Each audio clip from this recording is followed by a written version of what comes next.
Yo, it's boy Marcus Morsini back from the video. Today we're doing the road to diamond for the XM4.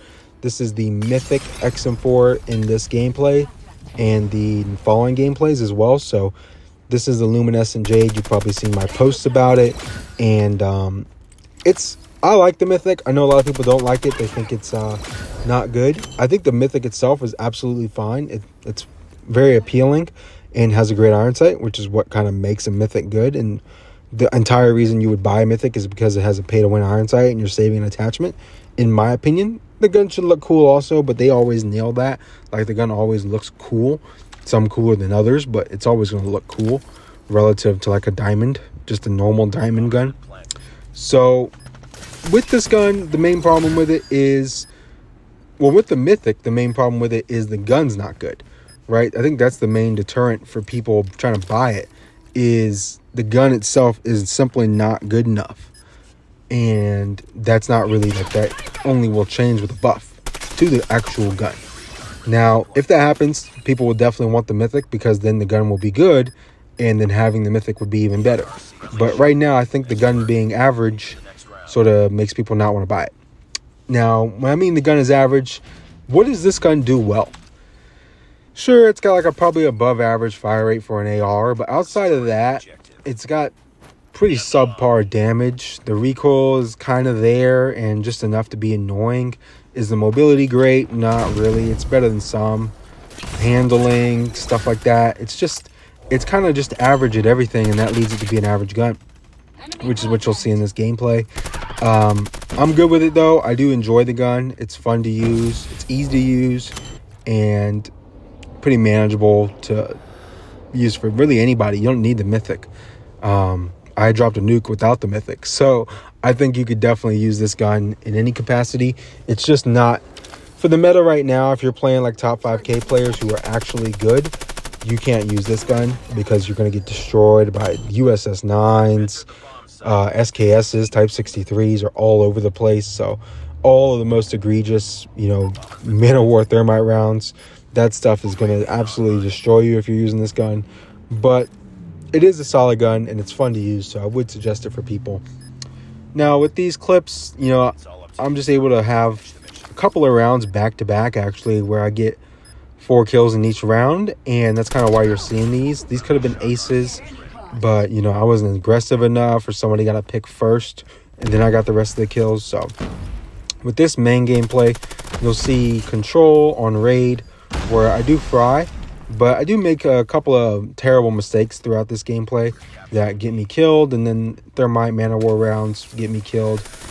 Not even my fault. Like, if the thermite Man of War rounds didn't exist, I probably would have had another long streak in this game rather than just the one, and then like 2 medium-sized, like bloodthirsty size streaks.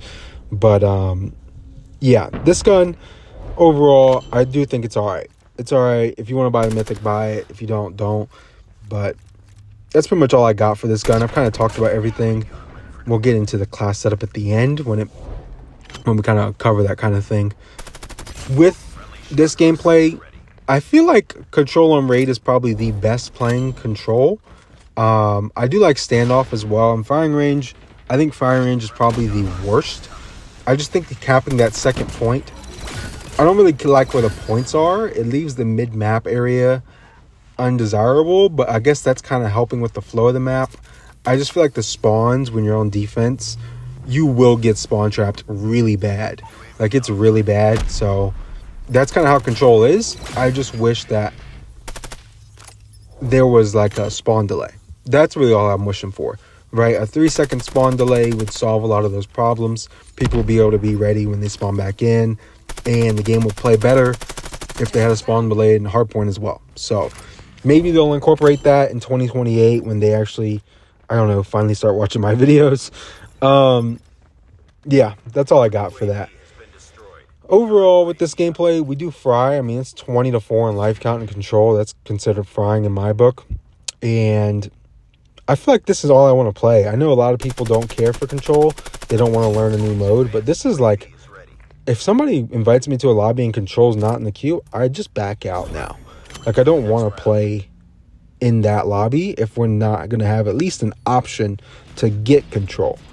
So I love Control. It's my favorite game mode of all time. I'm in the minority in that, but here you're going to see me absolutely choke, man. I got the advanced UAV, and usually when I get an advanced UAV, I immediately think, hey, I'm dropping a nuke, right? This is my turn, and look at this terrible play right here.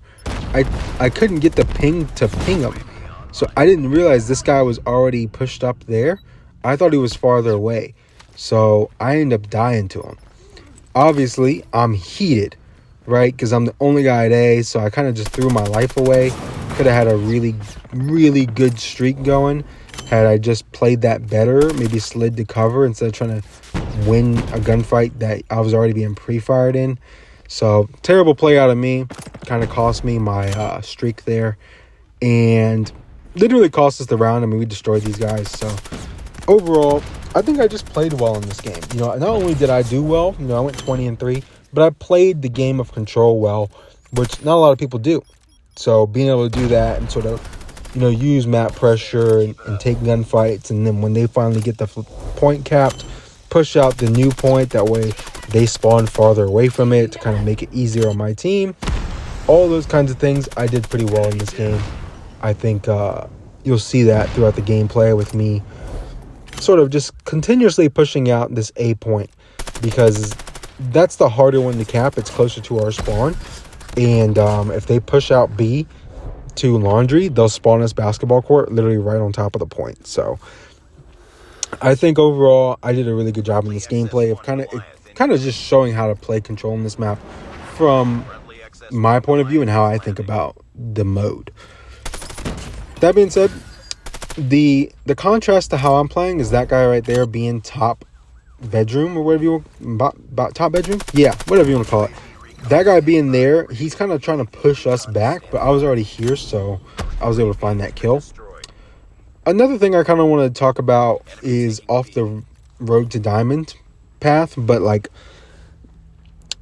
I want to talk about the Luka Doncic trade real quick, just adding this into my video. I know I kind of touched on it at the end of my other one, but it's finally started to settle in.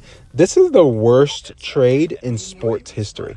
I know anybody who watches sports or watches basketball at all has heard about this. It's literally everywhere on any news platform, period. It's the most insane thing probably to happen in sports in the last 5 years. Trading the face of your franchise, the top 3 player in basketball, for Anthony Davis and some bags of chips, right? And honestly, Anthony Davis, in my opinion, was never a great player. Like, he's okay. Yeah, he's solid, but he's nowhere near Luka Doncic. Like, he is nowhere near him. Luka Doncic averages like a 29-9 for his career, I think. And Anthony Davis couldn't dream of that in his life.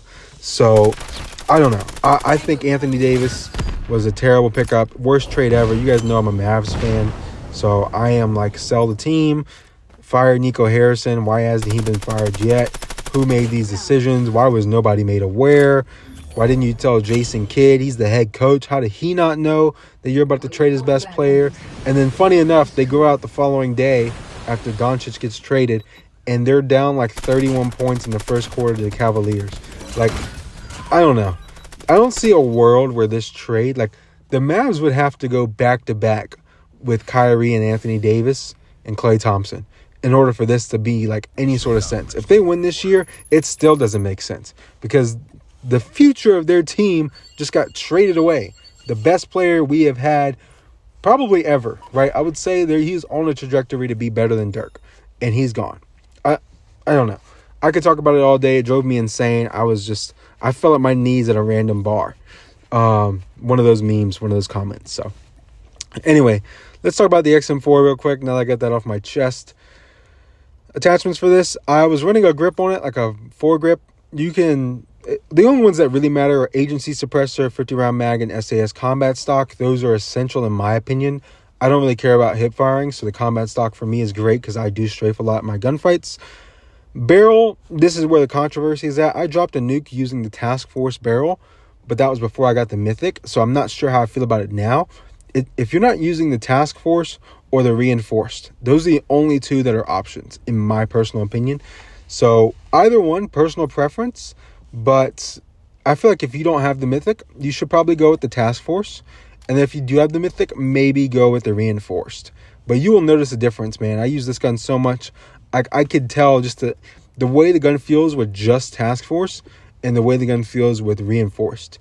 It shoots a little bit straighter, I feel like, with Reinforced, and with Task Force, you got more strafe speed, but it's got a little bit more up and down bounce to it in terms of like the recoil and the actual visual gun bobbing. Anyway, that's my thoughts on this gun, how I feel like I should run it.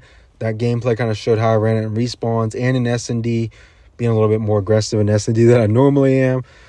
But thank you guys for watching. I appreciate the support on the channel. We have been growing so much in 2025, probably my best month in a very long time. And yeah, thank you. Like, comment, subscribe, turn on post notifications if you want to.